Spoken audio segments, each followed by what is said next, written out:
Okay, hi. Today I'm just going to walk through about the synopsis and all. So, because of some unavailability, I cannot be present in physical existence there. So, what I will be explaining you is some basics requirement on the project synopsis. So, you can go through each and every time and come back to me if you have any questions. Okay. So, before getting into the project specific explanation, there are few things that you need to know about the project flow. Okay, like all the projects here in our institute will be IEEE 2014 projects. I mean the latest implementation here. Okay, the flow will be like we will be choosing a particular problem in some particular domain. The first thing is we'll be coming up with the paper solution, what we call it as a theoretical solution, and then we are going to convert that paper solution into a language implementation. It could be any language, it could be Java, C, C#, MATLAB, it could be any language. Okay. Here the flow will be like the problem will be decided by the author, the IEEE author. In that paper itself, we'll be getting to know what problem we are supposed to solve, and also how to solve the problem also will be given by the same author, the theoretical solution. Our only effort will be converting that paper solution into the language solution. I can say advantage of this approach is it will be like 100% safe, meaning nobody will come back to you and say why you have done the solution in this way, why not in the other way, change it like this, change it like this. All this comments and all cannot be expected here, because whatever you have implemented will be an approved solution, meaning the verified solution. Okay, and I can say that you people will be given weightage at least in terms of marks, because all the projects here you are implementing from the scratch. Okay, it's not a kind of repeated one or a reused one kind of thing. Okay. Hi.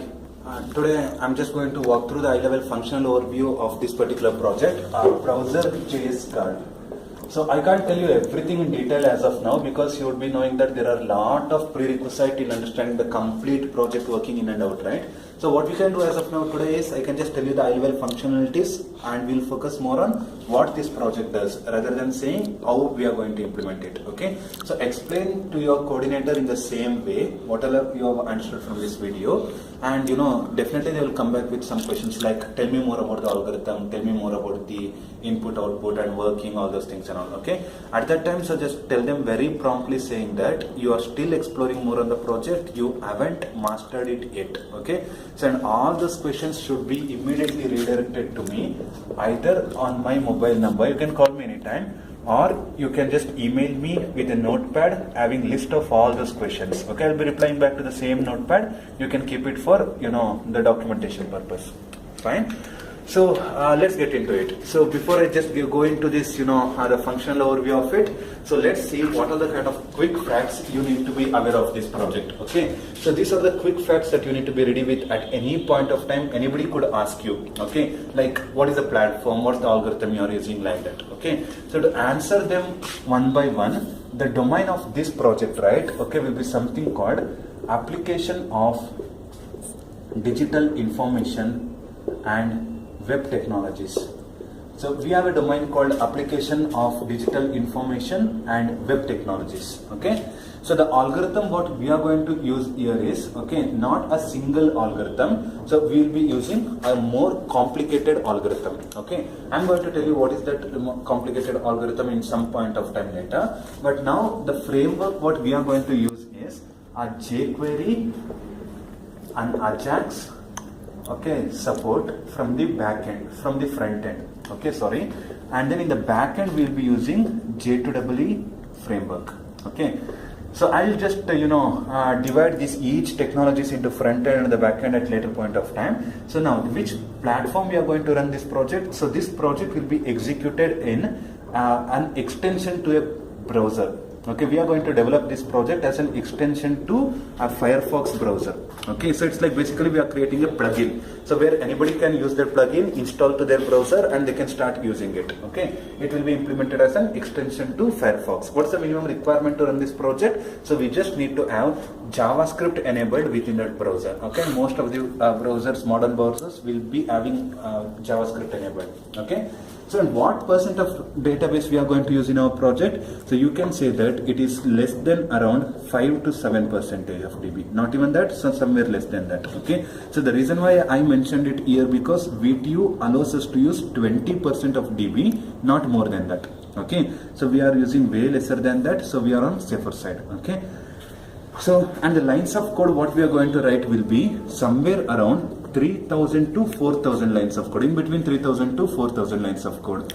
Okay, where an average VTU student will be writing around 600 to 800 lines of code. So it's like you are actually doing 4x of what VTU asks us to do it. Okay, so don't worry, it will be a kind of very cakewalk to you, it will be very easier.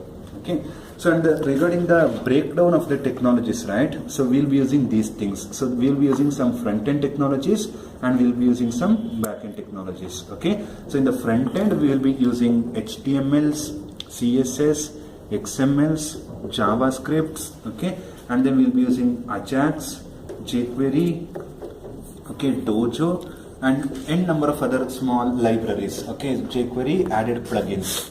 Some new plugins we'll be using it there. Okay, so in the backend we'll be using the core and advanced Java you would have learned, and J2EE, which compromises of JSP, servlets, and JDBC. And apart from that, so we will be using a small amount of MySQL database. Okay, so we'll be using MySQL database to store this 5 to 7% of DB. Okay, apart from these things, we'll be using some tools like JBoss application server version 7 and a Tomcat server, and we'll be exposed to using a tool called Eclipse, okay, and Ant, like that. Okay, so this is a kind of quick facts. So now let's get into it and understand what actually our project does. Okay, so to tell you about this project, right, in an eye level I can say that this project is about detecting and defending about malicious web pages. Okay, I'll tell you the concept of malicious web pages now, then let me go ahead and tell you what our project actually does. Okay, so say for example, if from your web browser you are going to visit a site, okay, called www.abc.com. It could be anything. So you are visiting a site called www.abc.com and assume that this www.abc.com is going to give you a response. Okay, any web pages will be giving you an HTML response, that you should be aware of it. Okay, so but the thing is, you know, apart from sending an HTML response, okay, it could also have some embedded scripts within it. Okay, it could also have embedded scripts in it. Okay, so scripts are 100% allowed, they are safe, and they are required to execute within a browser. It's required. But the problem here is through this concept of scripts, right? Okay, so they might inject some virus code, some code that actually affects your browser. Okay, so whenever this HTML having embedded scripts execute in your browser environment, the script gets executed and the full control of your browser will be on the other server. Okay, it will be on abc.com. Okay, so it's not like the host which we are visiting is the one who is hacking my browser. It's not like that. Okay, so it could send the data to some other host. It could send the data to some other host. Okay, get the result from some other host. Eventually, it will give me back the result. Okay, somewhere through this chain of request response cycle, right? Somebody would have embedded the script into this page, and that will be taking the control of my browser. How actually the browser will be affected? So the browser will be like, the control of my entire browser will be in the hacker's hand. So he might monitor which page I am visiting, and in the worst case, he might also monitor the ATM online transactions which I am going to do. Okay, my credit card ID, password, everything he could be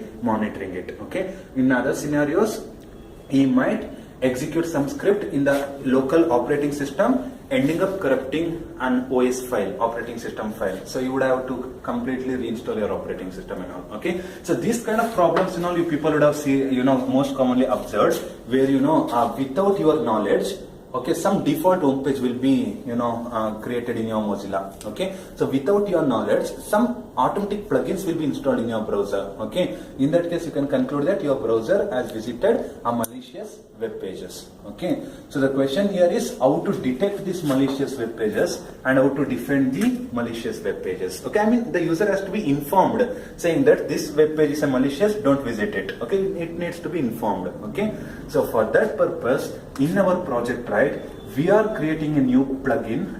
So the plugin which we are creating it here could be added to the browser, Mozilla Firefox browser. So any web page the Mozilla Firefox visits, okay, the plugin will analyze the response completely. Our plugin will analyze the response completely, and it will throw an alert message in case if it is malicious. Okay, so the question would be like, is this plugin not available earlier? Are there no any existing system to solve these malicious web pages issues and all?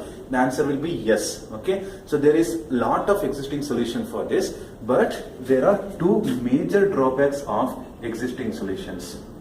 Okay, so there could be n number of other plugins which can be downloaded and installed to a browser to defend against the malicious sites. Okay, but none of the plugins will overcome these two major problems. Okay, whereas in the proposed solution, okay, I mean in the proposed systems, we are going to overcome these two disadvantages. Okay, now let us see what are those two disadvantages. The first disadvantages of an existing system will be an obfuscation attack. None of the existing plugin will overcome this obfuscation attack. Okay, and the second disadvantage of the existing solutions will be an zero-day attack. Zero-day attack. So now it's like you need to understand what is obfuscation attack and what is zero-day attack. So which we are going to solve it in our proposed algorithms. Okay, so that is the power of your project now. Okay, so the first one here, the obfuscation attack. The meaning of obfuscation is nothing but hiding. The dictionary meaning of obfuscation is hiding. Here the B should be silent, it should be obfuscation, hiding. Okay, so the thing is, whenever the response is been, you got a response from a server. Okay, if that embedded scripts are visible, the existing plugins will analyze them and say that they're malicious or not malicious, like that. Okay, what if these embedded scripts are hidden? Meaning they are converted into unreadable format. Okay, so these plugins will not have that liabilities for reading the obfuscated attack because they are hidden. Okay, how to hide it, how to convert it into unreadable format, we'll see in the project classes. Okay, but the conclusion is like there is a way for the hackers to hide the embedded scripts into HTML. So those hidden scripts will not be detected by the plugins, existed plugins. Okay. Now, to understand the second type of attack, zero-day attack, okay, you should be knowing how actually the existing systems work. Okay, so most of the existing systems works like this. You will be having a browser. Okay, on top of the browser you will be having a plugin. So you will be having a plugin on top of the browser. Okay, so if your browser visits any site, and that particular site is going to respond back, the plugin will intercept and check whether it is valid or not. If it's valid, it will allow you to display, or else it will block that site. Okay, so most of the existing solutions will decide whether the site is affected or not, whether the site is malicious or not, by making a call to external repository. Okay, they are going to make a call to external repository. This external repository will contain the list of all malicious sites like xyz.com, abc.com, mnm.com. Okay, like that. It could contain the list of all malicious sites. Okay, so your browser is going to check if the site which you are visiting is present in any of these lists or not. If it's present, block it. If it's not present, allow it. Okay, so that's how most of the existing plugins work. Okay, but consider a scenario where the site you are visiting is a malicious site, but it is not listed here. It is not been listed here. So what the existing plugin will assume? It assumes that this is a valid site and it allows the site to be executing in your browser and eventually affecting your entire browser. Okay, so then after executing it, okay, the plugin will come to know it is a malicious site. Then it is going to make an entry, okay, saying that this is a malicious site and all. But earlier to that, it was not knowing this site is a malicious one. Okay, so we ended up, crashing our browser. Okay, so this is what we call zero-day attack. To summarize it, zero-day attack is a scenario where you are visiting a site which is malicious, but it is not listed in the repository saying that it is a malicious one. Okay. So to overcome this, we are going to develop a new plugin. So in case of obfuscation attack, we are going to do a concept of de-obfuscate. Okay, we are going to de-obfuscate. If it's hidden, we are going to get it back using some algorithm proposed by the author. And in case of zero-day attack, so we will not encounter this zero-day attack because we are not making any external repository call, but dynamically we are analyzing the script. Okay, we are analyzing the script dynamically and we are not going to make any external repository calls, so we will not encounter this zero-day attack. Okay.